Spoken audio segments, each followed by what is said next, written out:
everyone. Mara, Jonathan, where are you? John?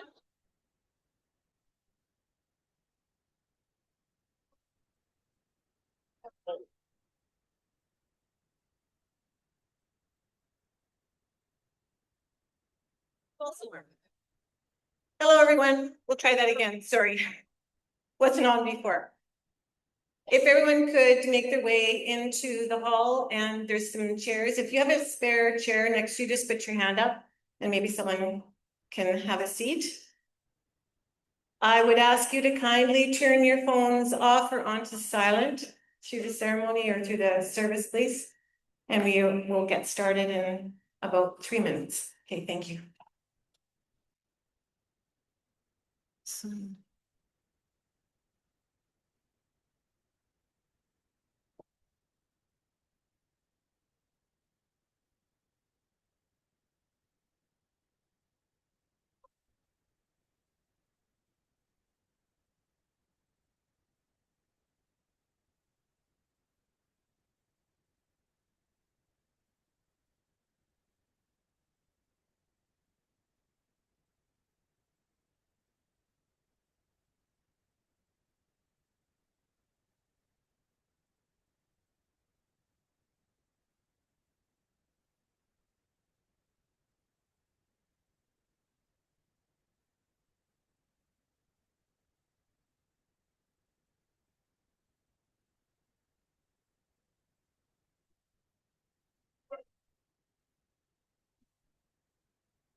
Good afternoon.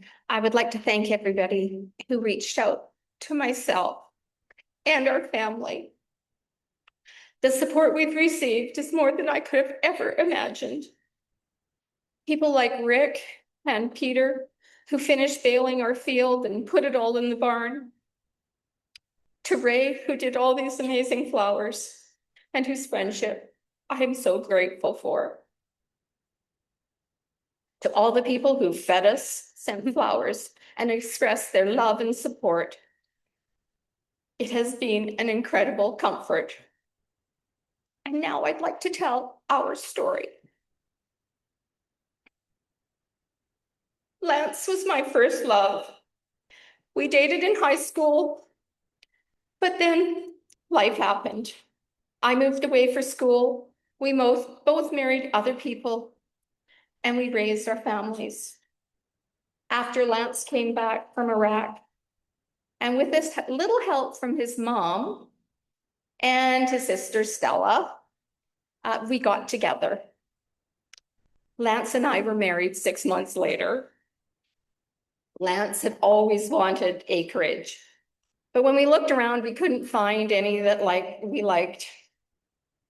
Then one fateful day, when we were taking a load of garbage to the dump, we drove down VLA Road and saw a sign. The sign was for no ordinary land. It was for the land my Uncle George had purchased after the war. And then later, my dad had owned. Even more special, Lance had hated the land when he was young.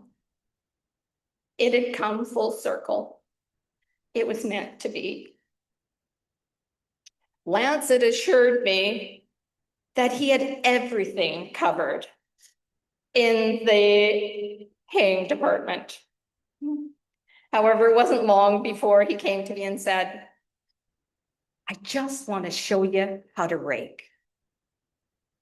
The next crop came and he said, "Janet, I'll show you how to bale." It was official. I became a farmer. For quite a few years, we had a few head of cattle. I kept bees and we raised meat birds and had laying hens. When we had first bought the property, Justin had put a modular home on the corner of our property, and we lived there when our house was being built. A few years later, Justin sold his house to Barton. One day, Bart came to me and asked, "How would you feel if Mom and George bought my place?"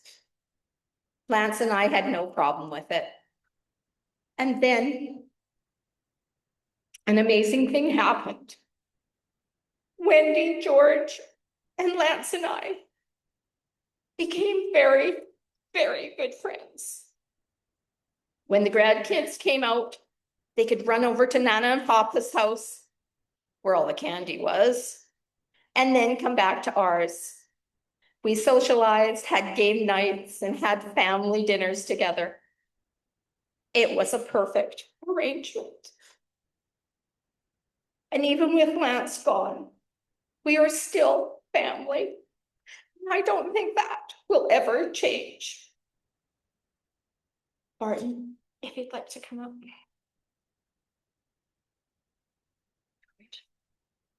Yeah.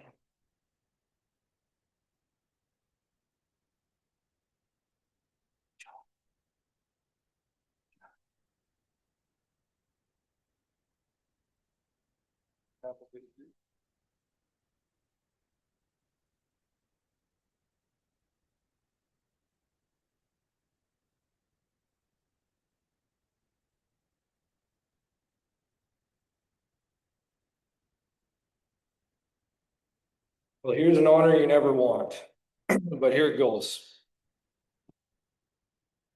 Howdy all, my name's Barton Beatty. I'm Lance's oldest son.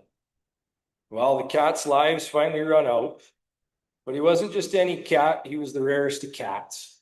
He was more like a snow leopard because he didn't use up 9 lives, it was more like 19.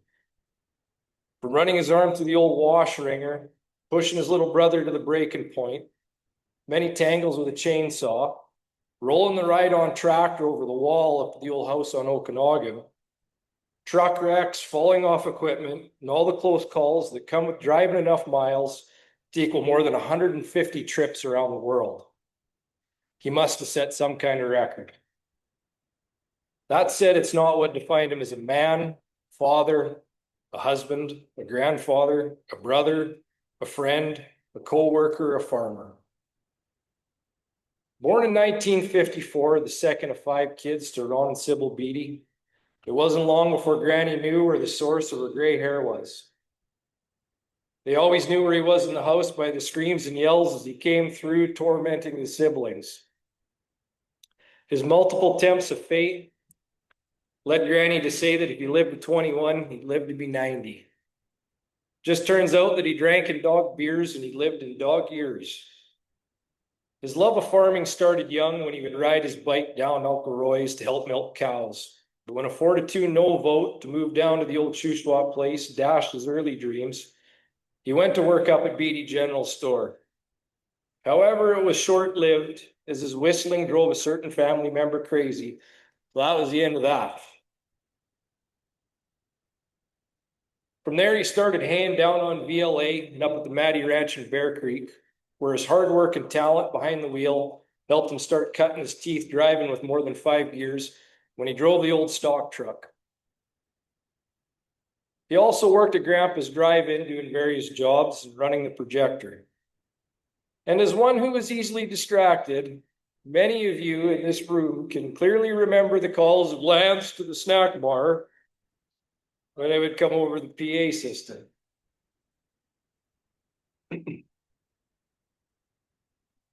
Always ready and willing to help, he was involved with the high school rodeo, even jumping on a steer himself. He abandoned his scholarly endeavors in grade 10 to head out to the bush and start logging, where he would become a 54-year trucking crew. It was a career that will never be matched. From hauling off highway loads up the coast of 12-foot bunks crowned out with huge cedar and fir, to hauling logs and equipment damn near everywhere throughout the interior and all across British Columbia and the United States. He often said there wasn't a road in southern British Columbia he hadn't drove. And well, that was one thing he wasn't exaggerating about.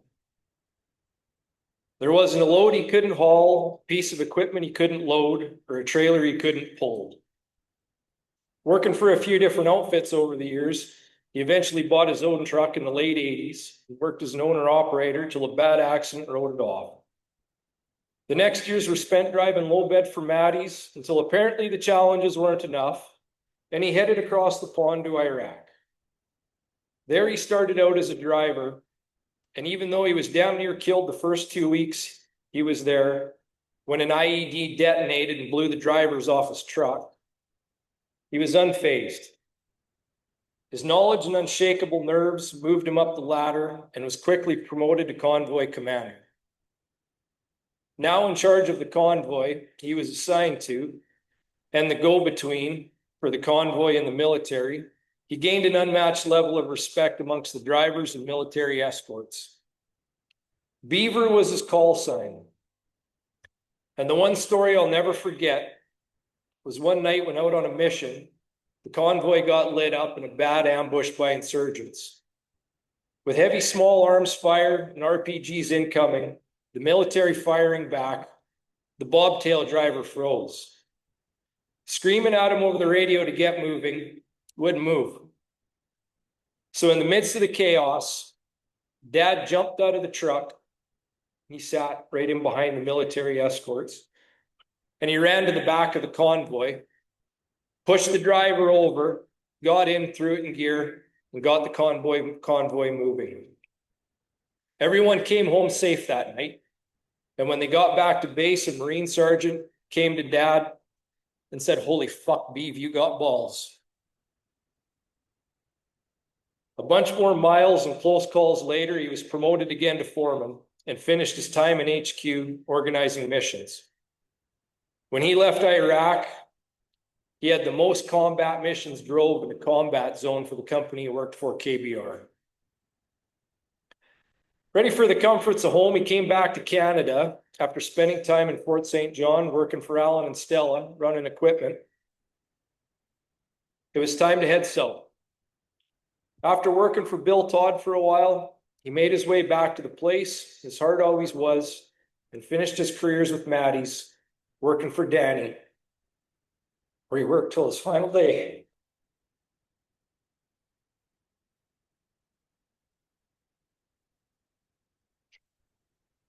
But it wasn't all work for Dad, well, mostly, but there was some loving and fun in there too. Always the ladies' man, Lance Romance, settled down and married Wendy Todd in 1979. A year later, to his ear's delight, came my screaming self. 3 years later, my brother Justin came into his life, and the family man era was well on its way.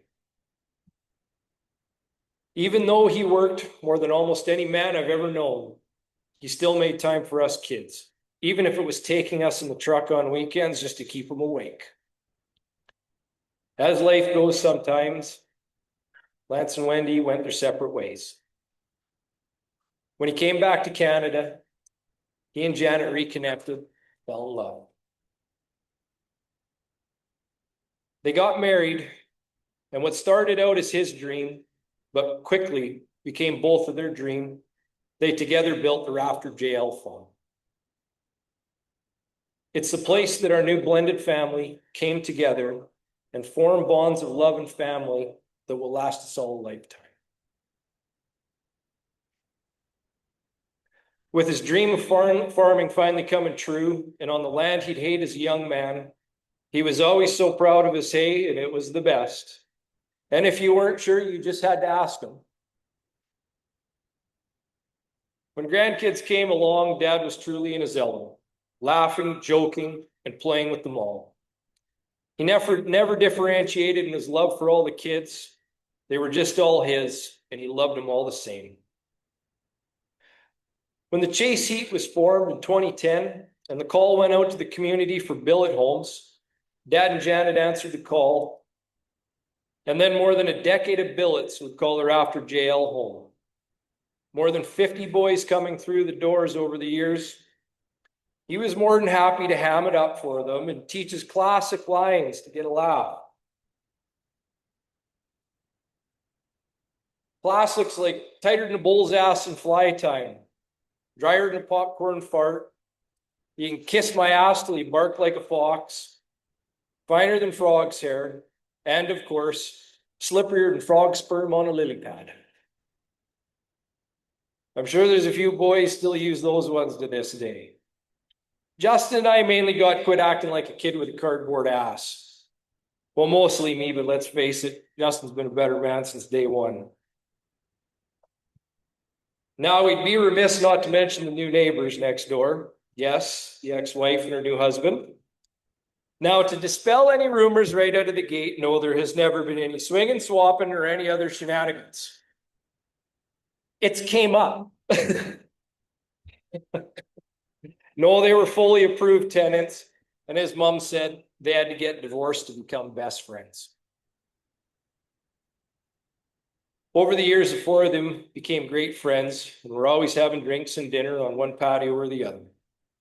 It worked out especially great for Justin and Audrey's kids because if they didn't like the food at one house, they could just run across the field to the other one.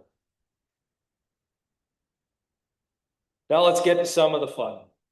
This has been the toughest for me because I could never do justice to 1,000 stories that are out there in this room. And in a few minutes, I hope we get to hear some of them because that's what he'd want. And today is not the day to be shy because we all know he wasn't. He had a laugh he'll never forget. He loved making people laugh as much as anything. He was always the life of the party, if he hadn't fell asleep sitting up with a beer in hand. He was quick with a joke and always got a laugh. He was the guy who, instead of looking after the 180-pound Great Dane, instead killed himself laughing while Major had his way with an unnamed blonde girl. Sorry, Helen. He was the guy that when he bought a brand new Roadrunner, he came into town and did donuts on Main Street till the tires were almost gone. And when the smoke cleared, the cop was already writing the ticket. I'm going to leave the rest of them up to everyone else. The Slow Folk softball team was a huge part of life for almost 20 years. They were all as good at ball as they were at having fun. The whole crew played ball, took trips, and hung out together far past the baseball years. Once again, those stories are theirs to tell, and there's no shortage, trust me.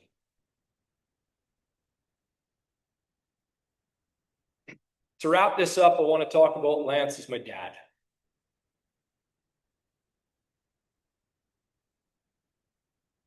I'll be forever grateful for the million memories we had together.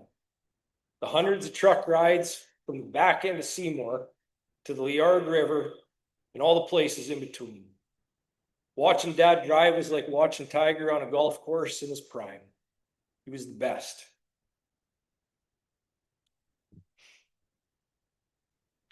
He was the man I looked up to the most. He set an example of hard work ethic, perseverance, dedication, and loyalty, what to do's, probably just as many what not to do's. And I'll miss talking about logging and trucking over a cold beer and my phone calls asking how my little girl's doing. But the light in his eyes when he saw Brooke was something I'll never forget. To see the happiness he had over the past few years as he and Janet had started to travel, more and more was what I always hoped for. As tragic as his passing is, he left us at a time in his life and I've never seen him happier.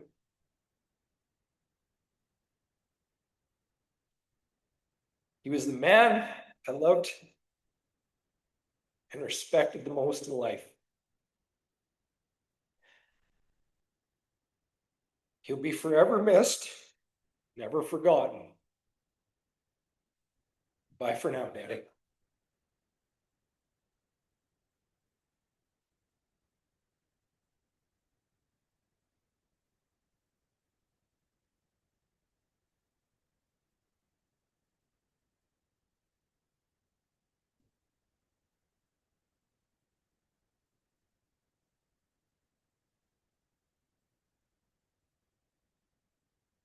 Well done. Anyone who would like to tell a story or have a memory of Lance, please, you're welcome to come up and speak. I'm sure there's a few of you out here that have some good ones.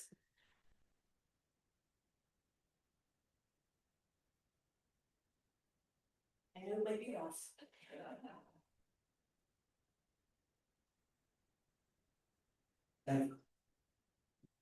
Well, just to lighten the situation up a bit, I can remember Lance, about 30 years ago, I had two moves to make. And he said, what is it? I said, well, my D7 and the skidder, a 200 mount logger. They comes through with a twin axle, low bed, double axle truck. What does he do? He looks at it, he said, well, we'll do it in one trip. And I says, well, you can't get both those on there. He says, just watch me. Runs a D7 up and kind of start crawling up to the back of the reach there. Goes as far as he can get up, locks her up, drives a little skidder on the back end. Half the tires were just hanging off, locked her up good, threw a couple chains on. This is the Skimikin, this is a short move, but he took them both. Down the road he went, unfazed. And to look at this, I looking back on it, the 500-gallon fuel tank on it was full of water to boot, so there's lots of possibility of a wreck there of some sort. It was all good. One of the more unique ones I remember is on the Grassy Hill fire, and Lance was moving Wayne Haskell's D7R, I think, or H, up on Packsaddle Creek there, up the hill. And it got steep, and it got steeper. Of course, Lance moved everything forward, did everything he could possibly do to make sure he's not going to spin out. Well, guess what? He spun out. So now what do we do? Well, what does he do? He climbs up there. Never even, he had 1 cinch or 2 cinches off. That was about it. Gets those off, climbs up, fires up the cat, and starts backing down. It's pretty steep. Next thing you know, he's just getting up over the beaver tail. The arse end of the truck comes up, down the hill, he starts going backwards, tobogganing. I mean, he's motor. All I could see was a blur of tracks on that D7. He must have threw in another gear that Haskell didn't even know it had. Yeah, come down from the Lancer and he landed in the middle of the road with a big crash and a bang. He got out and he goes, whoop. That was a ride. Yeah. And yeah, Lance moved a lot of equipment from you over the years. And he would make concessions to local people. He would make it so he'd drop a machine at the bottom of Beglin or something and go up to my place, give me my short move, look back up and away you go again. It might be 4 o'clock in the morning. And he'd phone say, 20 minutes away. He says, Grandma got coffee on? And I says, oh yeah. He'd start bugging Mickey about being a grandma. That's another story. But he'd say, well, make sure the coffee's hot. Yeah, and we had a special relationship with Lance. He's really good. And thank you, Matty Brothers, for putting up with us. Hi, you. Yeah, there was one other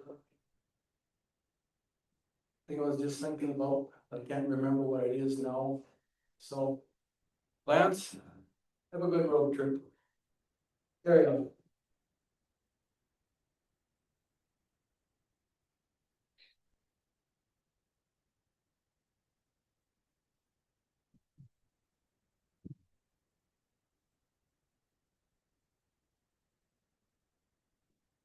There's gotta be some drive-in movie ones, View Room, where's Lance, come to the snack bar, where is he? I don't know, somewhere. Everybody's being very shy. Well. You can come on.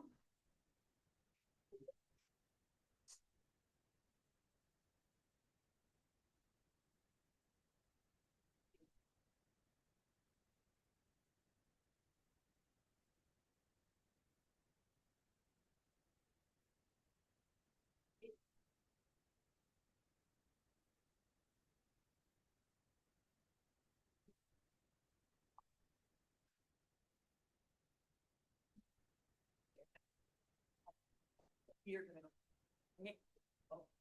Sure, I can look at just my one story. Sure. Sure. Okay. I'll go first. Hi, we're some of the slow folks. We played ball together for 20 years, some of us, and we just have a few stories to tell. Just, my favorite one was every September, the couples who could get together, we would go down to Spokane for a week golfing.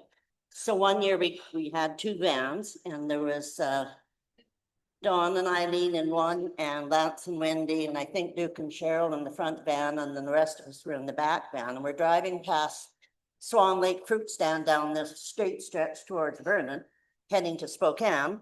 And there's the front van, and then some young lady in a car probably heading to work, and us in the back van. And all of a sudden we looked up and there was 2 absolutely huge white behinds in the window of the van, Don McKinnon and Lance. And he thought that was the funniest thing. Give it a try. Hi, everybody. So I'm the Wendy, part of now George and Janet and Wendy show. We have many stories to tell about Lance. He was such a good sport. Anybody who knew him knew that he was always up for a joke, and he was truly a good sport. We did some things to Lance because he was a good sport, and he never slept. So when he had a few beer and crossed his arms at a campsite or wherever we were, he would kind of instantly fall asleep. There's a couple things. We went camping at ball tournament at Brennan Creek, and Don and Sharon, I hope they're here. They went for a romantic walk, and we were all sitting around the campfire, and of course Lance falls asleep, and the guys decided that, well, if Don and Sharon are off for a romantic walk, we should get Lance out of the sun and put him in their tent. So when they came back from the romantic walk, it's like, sorry, Don, but you know, so they picked Lance up and he kind of did that, oh, what's going on? And they said, it's okay, Lance, we're just getting you out of the sun. Don't want you to get burned. So they put him in the tent and he went to sleep, and of course, the rest is history.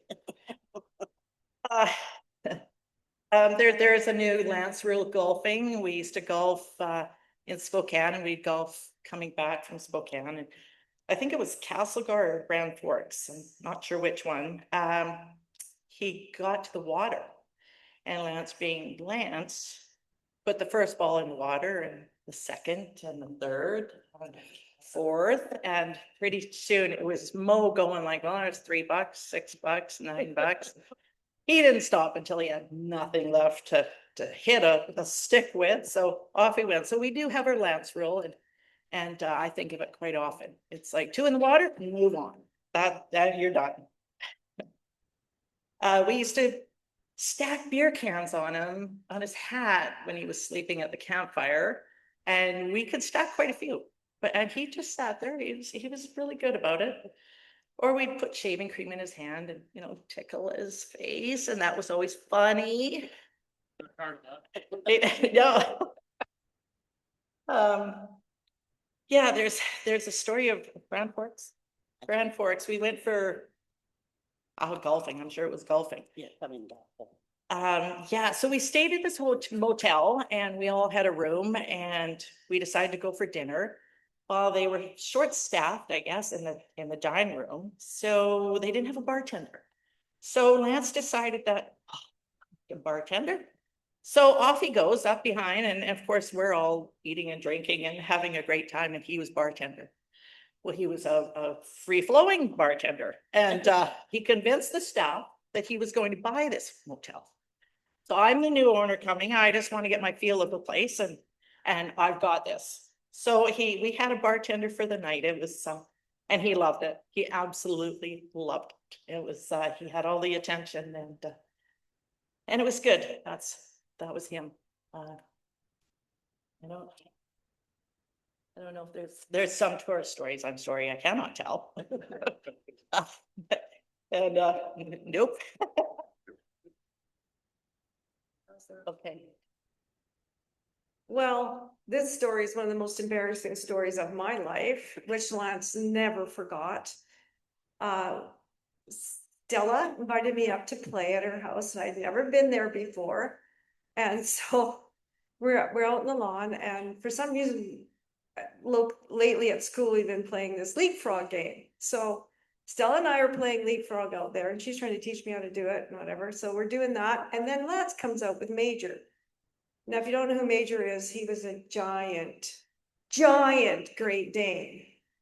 And so Stella and I are playing leapfrog, and this giant Great Dane jumps on the back of me. And you know what he was doing, right? Yeah. I freaking didn't know what he was doing. I was scared to death that this dog was going to kill me. And Lance is rolling on the ground and laughing, and he just thought it was so funny. And I am screaming at the top of my lungs. I'm an 11-year-old girl that doesn't even know what humping is, and this dog is on me. Anyways, finally they took Major away, and I thought, okay, so nobody's ever gonna remember this in 20 years or whatever. Nope. Every time we had a party on the deck, Lance had to tell everyone who was there about Major and me. So that's my life with Lance.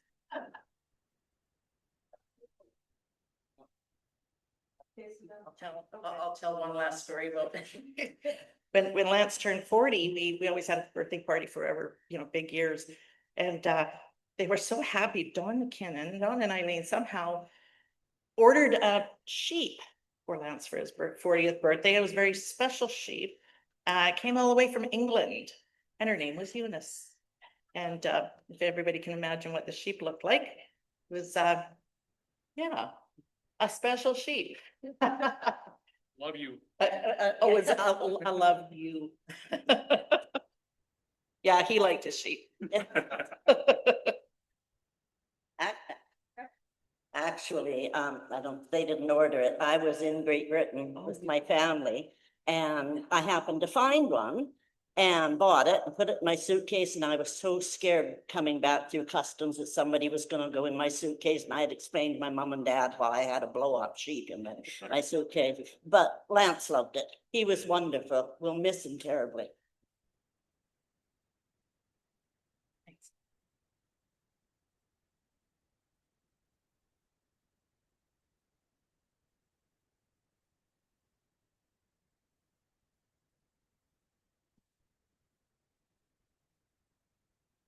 Anybody else want to come up?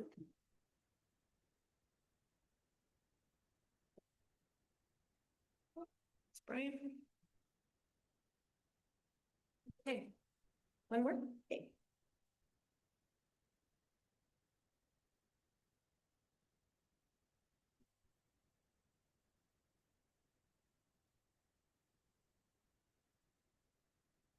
Hi, my name's Daryl.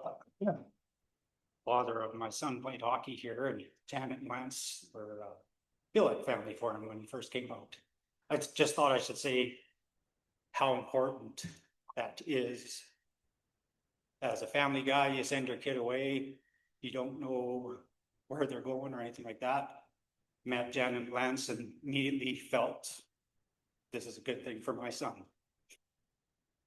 So, you know, you look back on your life and you remember things from your younger days, and I'm getting older and remembering and this and that. And there's certain people, certain moments that you remember 50, 60 years later.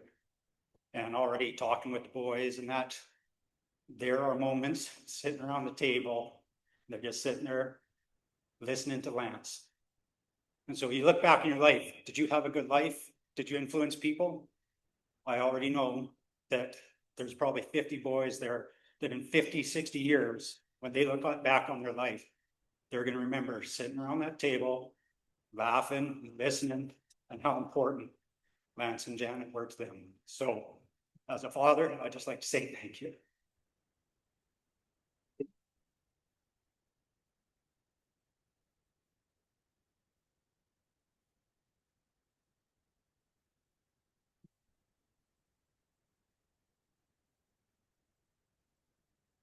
Anybody else? If you change your mind, we can always go back. Margaret?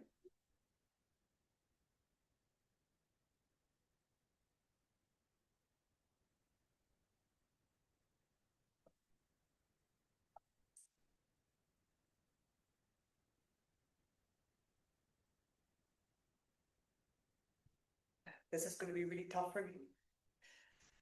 I went to school with Lance and, yes, he was a character in the hallways and he'd give the teachers what was now, no, you can't make me do this, and fuck you, I'm out of here, and down the hallway you go, and Campbell will be running after him, and I was going, oh boy, this should be an interesting year. And then we just started the rodeo club. Well, I can remember Lance taking and sneaking beer up to the Smith Ranch, and some of the boys got into the beer, and then things started happening, and the rock picking became very less. And then Mr. McCall would say, that's for later, kids. Like, I don't want you drinking beer, you're off the school grounds, but we have rocks to pick. We had many, many fun times. I can remember Lance laughing and chuckling and giving the girls a bad time, and the girls would just go, we're ranch girls from Bingham with. Then in 1908, we had a fire behind our house.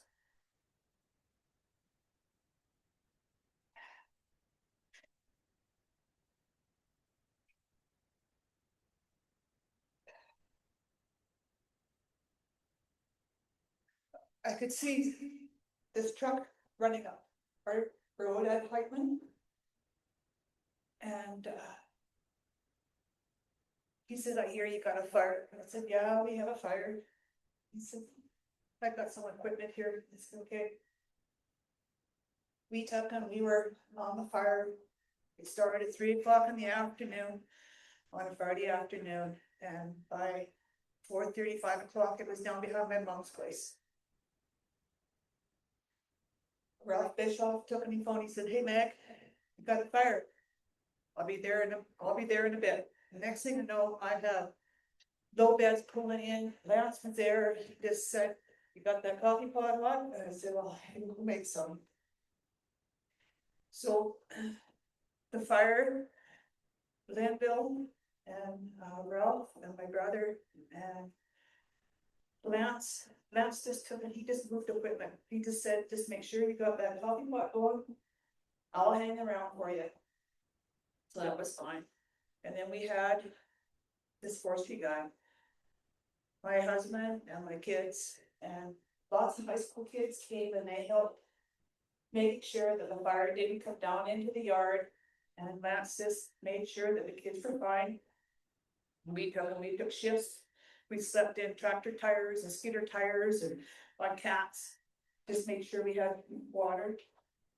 Next thing you know, Lance comes in, he moves all the equipment. So that was fine. That took a big chunk. Then my mom had a pretty bad accident. I lost my mom that June. And it was really tough. Lance come up and he said, hey Meg, you got her. You're our kid. Then we had the Bush Creek fire. And that fire came down behind our place. And I ran into Lance on the road, down at Squaw Huts. And he was taking equipment out to Meadow Creek. And he said, Mark, he says, I'm hoping, he said, that they can get this fire under control. The next thing we know, the fire is coming up Turtle Valley Squaw Huts Road. And we're going, holy shit. We're a goner. Next time I see Lance, he just asked me, he says, how are you doing? I said, well, it came up, it went one way, went the other way. He said, yeah. He said, the wind changed. He says, where there's a will, there's a way. We all pray and we all support each other. God bless you all.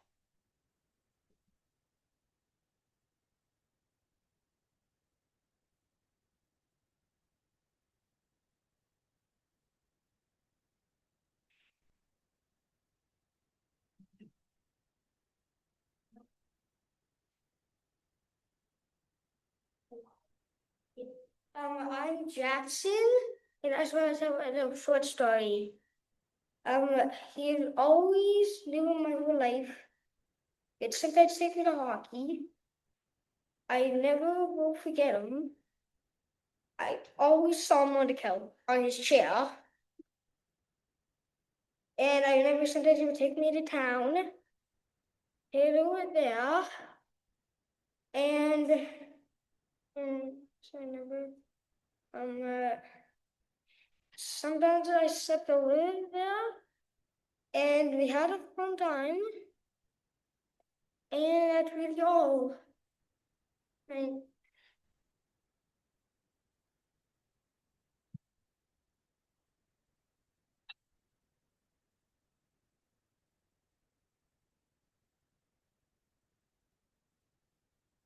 I don't think anyone can beat that. If everyone's sure they don't want to say anything. For those of you who don't know me, I'm Ray Murray. I'm the youngest of the Dunn family. Janet and Lance and our families have known each other all of our lives. We go back to when we, lots of shenanigans with Janet. Got ourselves in a bit of trouble once in a while. I told my mom I was at Maddie's, and she told her mom she was at my house, but we weren't anywhere until they found out, and then I was in big trouble. Yeah, not good. On behalf of my family, Duns and Murrays, and we will miss our dear friend and neighbor. And at this time, the family would like to share their memories for this function.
It always stay this way. I had it all. Won't you stand up and take the bow?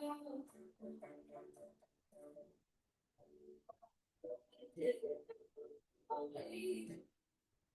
If I knew everyone you knew,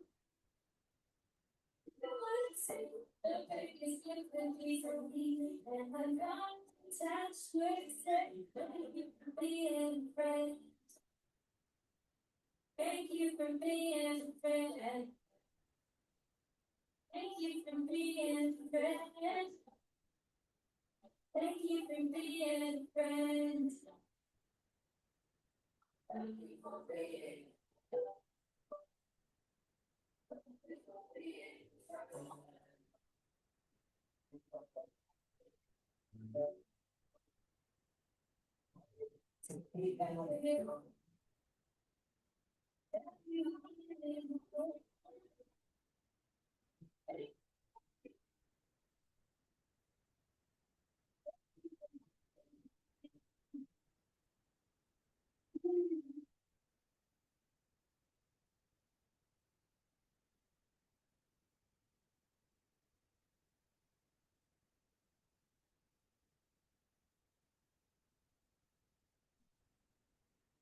What's the value does to your values? If you have to work all of your time, then how can you do it well?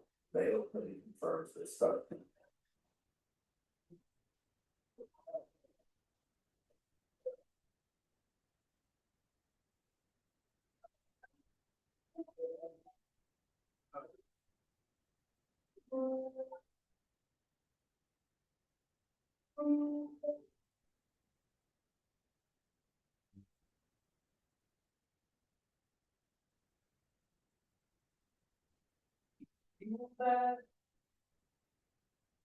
All the memory of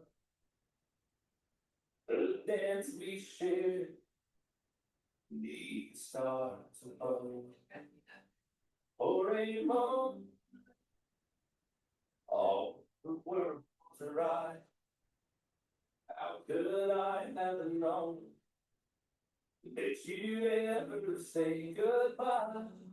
And now, glad I didn't know the way it all went. He sat in the shade and watched the chickens play, and his teeth were gone. But what the heck?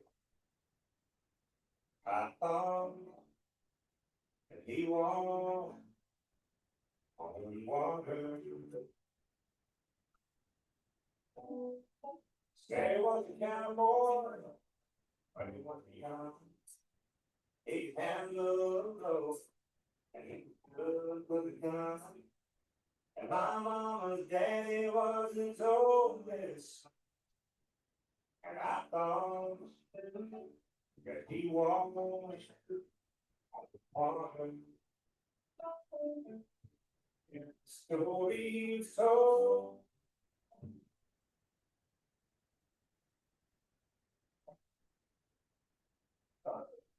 Brad was all was all joining in saying because of this stuff on game all the time. That's the time. Story of like it. I was survived. When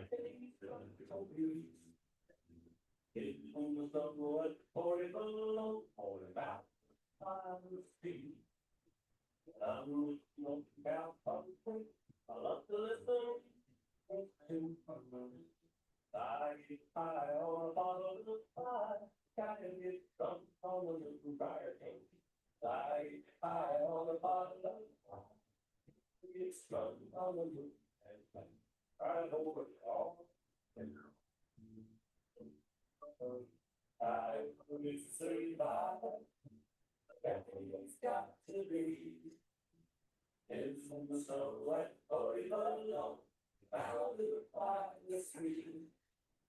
I'm looking now until you love to listen. Dying high on the bottom. Dying high on the bottom.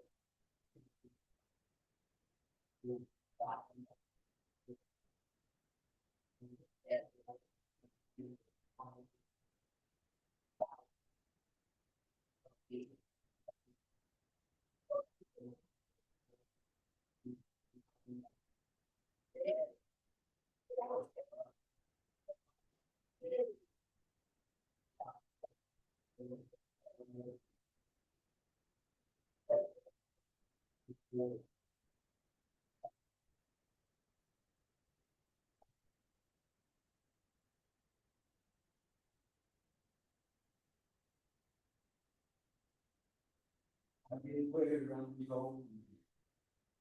On the far side of the sky.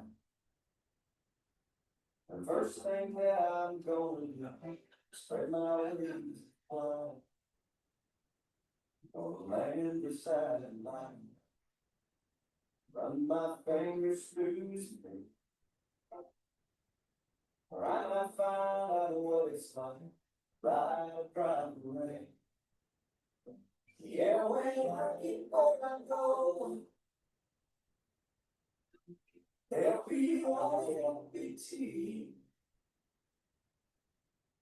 I will share the secrets and struggles I have carried all these years. Now leave my heart wide open. I will never have no fear. Yeah, when I get where I'm going, don't cry for me down here. Don't walk with my green lady. It'll match me step to step. Wipe sleep from my eyes. I found you. And suddenly I realize you're gone.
Old school and overall, tough as nails as I call. We fought war and came back home. All as sad as the day was long. Right before my grandpa died, he looked me right straight in the eyes. Said, here's some words to get you by, to help you on the journey of your life. You'll need a hero and a good dog, especially a good dog. A hammer and a hand to solve. Maybe they know me. You'll need a home too. Come on too. Something on your refuge. all the straight and narrow path. Easy going to play. You can let it square, keep it level. That brings to face the devil, you'll be an angel flying by your side. Sure up your life.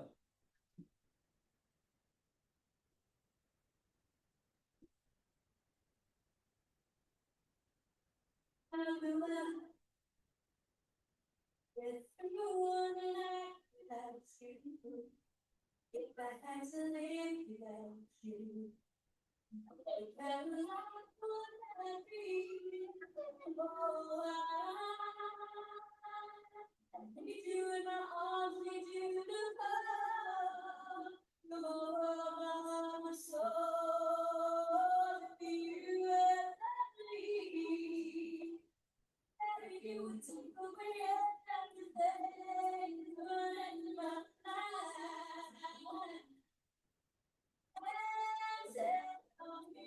And tell me now, what do I need without you? I want to know you. You are breathing without you. If you were alone, how do I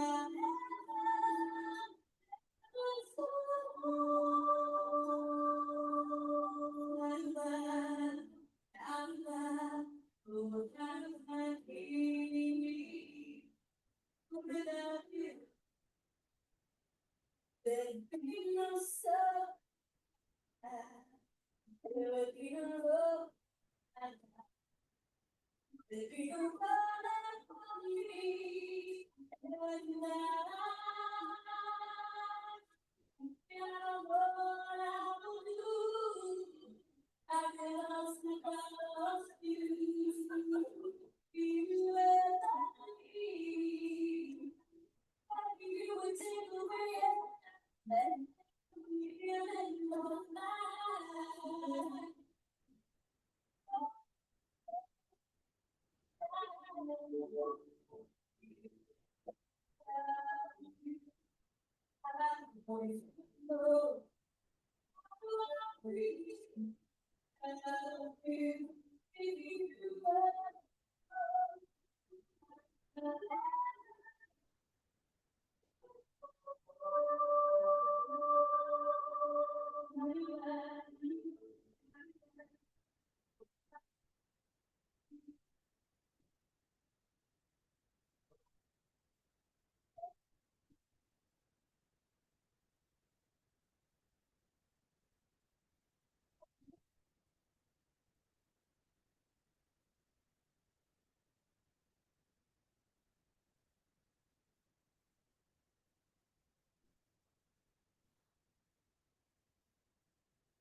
Well, he lived a full life and he will be missed by all of us.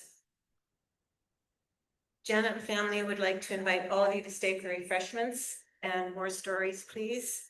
And on behalf of their families, they thank you all for coming and appreciate all the wonderful things that everyone's been doing. Thank you very much.